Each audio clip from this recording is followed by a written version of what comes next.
Hey everybody, it's November 12th, time for my weekly update on things happening in and around OEA. I'm actually in San Antonio today at a conference with state presidents and state executive directors from across NEA world. But wanted to make sure that I checked in and wanted to start out by celebrating some big successes that we had in our election last week. You've all heard about the big win in Kentucky and the fact that educators led the way to get rid of an anti-public education governor in that state. For us, a lot of the action was really at the local level. We saw 73% of school levies across the state of Ohio pass, which was a really good rate. And 49% of new money issues were successful at the polls last week. OEA was directly involved in supporting locals in a number of districts, and we saw some big successes, including in Centerville, East Knox, Forest Hills, Lebanon, Medina County Achievement Center, Niles, Oak Harbor, Perrysburg, Revere, Sycamore, Washington Local, and West Carrollton. Those are just a few of the locals where we directly were providing support through our government relations department, and they saw success. We also saw a lot of success with endorsed local school board candidates being elected across the state. We had some members who ran and were successful. Megan Murphy, who teaches in Maple Heights, was successful in getting elected to the North Olmsted School Board. And we had quite a few endorsed candidates across the state that were successful. We trained a number of successful candidates in those elections. So really a lot to be thankful for, a lot to celebrate.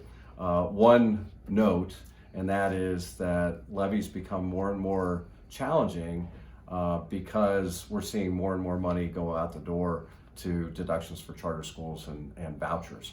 And we're going to continue to fight against that. So we're getting close to next year's election. I want to encourage you to check out a great resource, strongpublicschools.org. You can go and learn all about the candidates who are running for president of the United States, learn about ways that you can get engaged in that process. As I mentioned before, I also want to encourage you, if you're interested in being a delegate to either the Republican or Democratic National Convention next year, let me know and we'll give you support. OEA and NEA both want to make sure that we have a lot of delegates representing educators at those conventions. Third thing, I just wanted to give a shout out to the OEA Educational Foundation Board of Directors. We met last week, and we have 4 grant programs that are open. In fact, we've got more funding than we've had in the past, thanks to the generosity of members across the state. We have grants to support innovation in the classroom. We have grants to support efforts to promote diversity with our students. We have grants to support students in need. We call them our Whisper Fund grants. Then we also have a partnership with the Make-A-Wish Foundation for any local that's interested in organizing a fundraising effort with them. It's a good way to get members involved and to help people in need.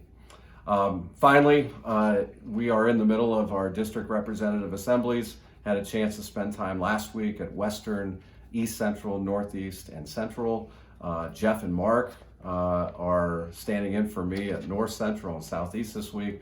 I'll be seeing folks in Southwest later on. We're all getting ready for the OEA Representative Assembly on December 7th.